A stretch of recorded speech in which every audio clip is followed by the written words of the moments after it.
ಆ ಮಗು ಏಕಾಏಕಿ ರಸ್ತೆ ಮೇಲೆ ಬಿದ್ದಿದೆ. ಆ ಒಂದು ಸಂದರ್ಭದಲ್ಲಿ ಹಿಂದಿನಿಂದ ಬರ್ತಾ ಇರೋ ಒಂದು ಲಾರಿ ಆ ಮಗುವಿನ ಮೇಲೆ ಹತ್ತಿದ್ರಿಂದ ಮಗುವಿಗೆ ತೀವ್ರತರವಾದ ಒಂದು ಗಾಯ ಆಗಿ ನಂತರ ಆಸ್ಪತ್ರೆಗೆ ಹೋಗುವಷ್ಟರಲ್ಲಿ ಮಗು ಸಾವನ್ನಪ್ಪಿದೆ ಅಂತೇಳಿ ಡಾಕ್ಟರ್ಗಳು ದೃಢಪಡಿಸಿದ್ದಾರೆ.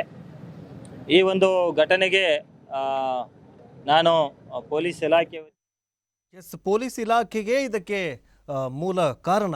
ಯಾಕಂತಂದರೆ ಅವೈಜ್ಞಾನಿಕವಾಗಿ ಚೆಕಪ್ ಮಾಡ್ತಾರಲ್ಲ, ತಪಾಸಣೆಯನ್ನು ಮಾಡ್ತಾರಲ್ಲ, ಜನಗಳಿಗೆ ಗೊತ್ತೇ ಆಗೋದಿಲ್ಲ. ಕೆಲವೊಂದಿಷ್ಟು ಹೈವೇಗಳಲ್ಲಿ ಇವರು ಈ ಬ್ಯಾರಿಗೇಡ್ಗಳನ್ನು ಹಾಕಿರ್ತಾರಲ್ಲ, ಜನಗಳಿಗೆ ಗೊತ್ತೇ ಆಗೋದಿಲ್ಲ.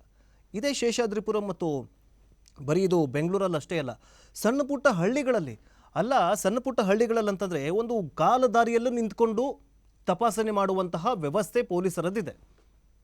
ಯಾವುದೋ ಒಂದು ಹಳ್ಳಿಗೆ ಒಂದು ಸಣ್ಣ ಈಗ ಹೊಲಗದ್ದೆಗಳಿಗೆಲ್ಲ ಮೇವು ತರಕ್ಕೆ ಹೋಗ್ತಾರೆ, ಅಂಥವ್ರು ಮೇವು ತರಕ್ಕೆ ಹೋಗುವಂಥವ್ರು. ಈಗ ನಮ್ಮ ಮನೆ ಒಂದು ಇಲ್ಲಿಂದ ಮೇವು ನಮ್ಮದು ಹೊಲಗದ್ದೆಯಲ್ಲಿ ಇದೆಯಪ್ಪ ನಮ್ಮ ಮನೆ, ಪ್ರತಿದಿನ ಒಂದೇನೋ ಸಕ್ಕರೆನೋ ಟೀ ಪುಡಿನೋ ತರಕ್ಕೆ ಹೋಗಬೇಕಾದ್ರೆ ಅಲ್ಲೇದಲ್ಲೇ ಇರುತ್ತೆ. ಅಲ್ಲಿ ಯಾವುದು ಹೆವಿ ವೆಹಿಕಲ್ಸ್ಗಳು ಬರೋದೇ ಇಲ್ಲ. ಆದರೂ ಕೂಡ ಪೊಲೀಸರು ತಪಾಸಣೆಯನ್ನು ಮಾಡೋದಕ್ಕೆ ಕೂತಿರ್ತಾರೆ. ಗದ್ದೆಗೆ ಹೋಗಿ ಮೇವು ತೊಗೊಂಡ್ಬರುವಂತಹ ಸಂದರ್ಭದಲ್ಲೂ ಇವರು ಹೆಲ್ಮೆಟ್ಗಳನ್ನು ಕೇಳಿ, ಆದರೆ ವೈಜ್ಞಾನಿಕವಾಗಿ ಕೇಳಿ, ವೈಜ್ಞಾನಿಕವಾಗಿ ತಪಾಸಣೆಯನ್ನು ಮಾಡಲಿ.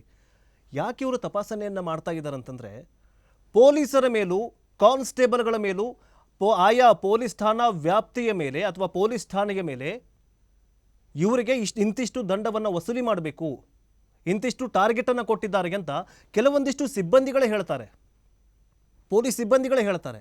ಅದರ ಬಗ್ಗೆ ವಿಜಯ ಕರ್ನಾಟಕದಲ್ಲಿ ಹೇಳಿದ್ದಾರೆ. ಏನು ಹೇಳಿದ್ದಾರೆ ಅಂತಂದರೆ, ತಪಾಸಣೆಗೆ ಟಾರ್ಗೆಟ್ ನಿಗದಿ ಮಾಡ್ತಾ ಇರೋದ್ರಿಂದ ಪೊಲೀಸರ ಮೇಲೆ ಒತ್ತಡ ಹೆಚ್ಚಾಗಿದೆ ಅನ್ನುವಂತಹ ಅಸಮಾಧಾನ ಇಲಾಖೆಯಲ್ಲೇ ಇದೆ.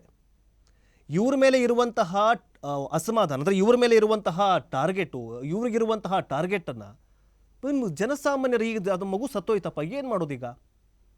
ಇವ್ರಿಗೆ ಟಾರ್ಗೆಟ್ ಕೊಟ್ಟಿರ್ತಾರೆ, ಇವರು ಪಾಪ ಟಾರ್ಗೆಟ್ ಅಚೀವ್ ಮಾಡಲೇಬೇಕು, ಇಂತಿಷ್ಟು ನೀನು ದಂಡ ವಸೂಲಿ ಮಾಡಲೇಬೇಕು ಅಂತ ಇರುತ್ತೆ.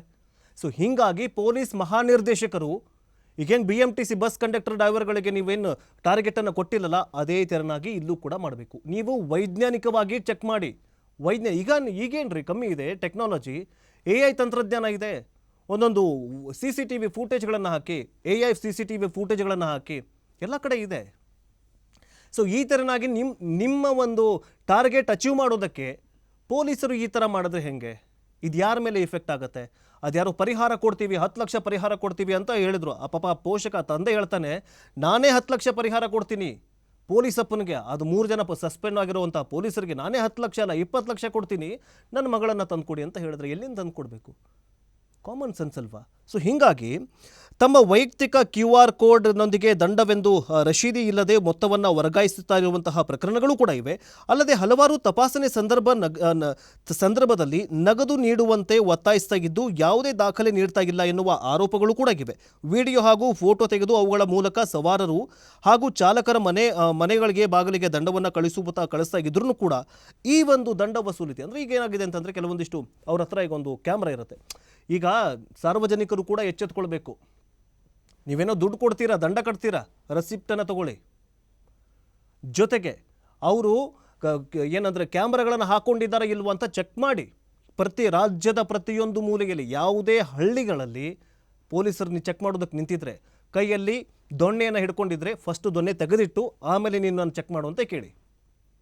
ಇದೆ ಕೆಲವೊಂದಿಷ್ಟು ಅತಿ ಹಿಂದುಳಿದಂತಹ ಜಿಲ್ಲೆಗಳಲ್ಲಿ ಇವೆಲ್ಲ ಆಗ್ತಾ ಇದೆ. ಸೊ ಅದಕ್ಕೋಸ್ಕರ ಪೊಲೀಸ್ ಮಹಾನಿರ್ದೇಶಕರು ಪಾಪ ಈ ಕಾನ್ಸ್ಟೇಬಲ್ಗಳಿಗೂ ಕೂಡ ಸ್ವಲ್ಪ ಟಾರ್ಗೆಟನ್ನು ಕೊಡೋದು ಕಮ್ಮಿ ಮಾಡಿ. ಟಾರ್ಗೆಟೇ ಬೇಡ, ಅವ್ರ ಮೇಲೆ ಪ್ರೆಷರ್ ಹಾಕೋದನ್ನು ಕಮ್ಮಿ ಮಾಡಿ.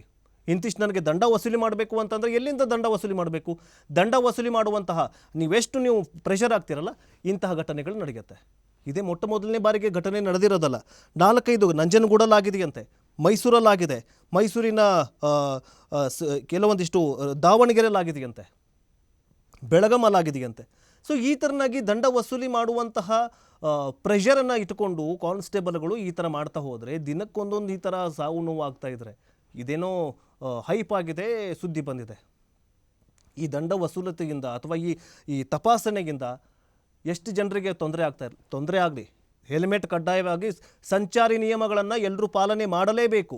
ಹೆಲ್ಮೆಟ್ ಧರಿಸಲೇಬೇಕು, ಸೀಟ್ ಬೆಲ್ಟ್ ಹಾಕ್ಕೊಳ್ಳೇಬೇಕು. ಡ್ರಿಂಕ್ ಆ್ಯಂಡ್ ಡ್ರೈವ್, ಮದ್ಯಪಾನ ಸೇವನೆ ಮಾಡಿ ವಾಹನ ಚಲಾವಣೆ ಮಾಡಲೇಬಾರ್ದು. ಅಂಥವ್ರನ್ನ ಹಿಡಿದು 1000 ಅಲ್ಲ 10,000 ದಂಡ ಹಾಕಿ. ಆದರೆ ಪ್ರೆಷರ್ ಕೊಟ್ಟು ನೀವು ದಂಡ ವಸೂಲಿ ಮಾಡೋದಕ್ಕೆ ಹೋಗಬೇಡಿ. ಟೆಕ್ನಾಲಜಿ